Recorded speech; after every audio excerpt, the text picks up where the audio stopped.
If Premiere Pro is showing the Selector 9 error, also known as error code 3, and your export keeps failing during H.264 rendering, you are definitely not alone. This usually happens because of a GPU rendering conflict, heavy effects, or a problem with the way Premiere is trying to encode your video. The good news is that there are a few reliable fixes you can try, and in this video I'll walk you through them step by step so you can get your export working again.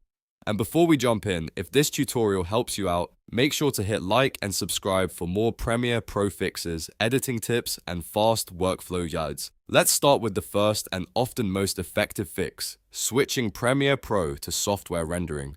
This is one of the best solutions when the error is tied to GPU acceleration. To do that, go to File, then Project Settings, and then General. In the renderer section, change the setting from Mercury Playback Engine GPU acceleration to Mercury Playback Engine software only. This forces Premiere to use your CPU instead of the graphics card for rendering, which can bypass the conflict that triggers Selector 9. After changing it, click OK and try your export again. If the issue is still there, the next thing to check is your export encoding method. Open your export settings and look under the Video tab. Find the performance option and switch it from hardware encoding to software encoding.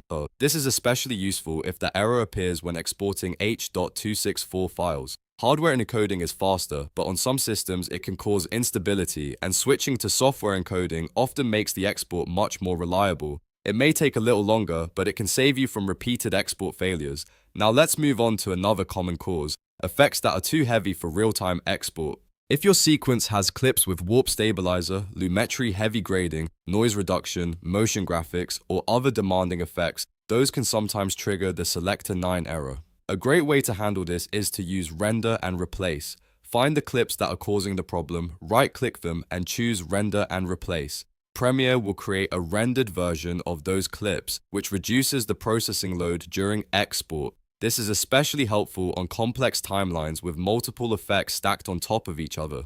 Another fix that works surprisingly well is clearing the media cache. Over time, Premiere can store corrupted cache files or preview data, and that can interfere with exports. To clear it, go into Premiere's Preferences or use the media cache settings and delete the cache files. Once they are removed, restart Premiere Pro and let it rebuild what it needs.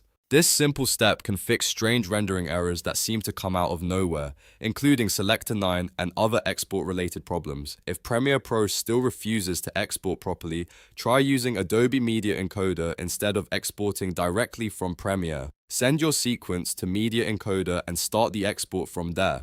Sometimes Media Encoder handles the job more smoothly because it processes the render differently.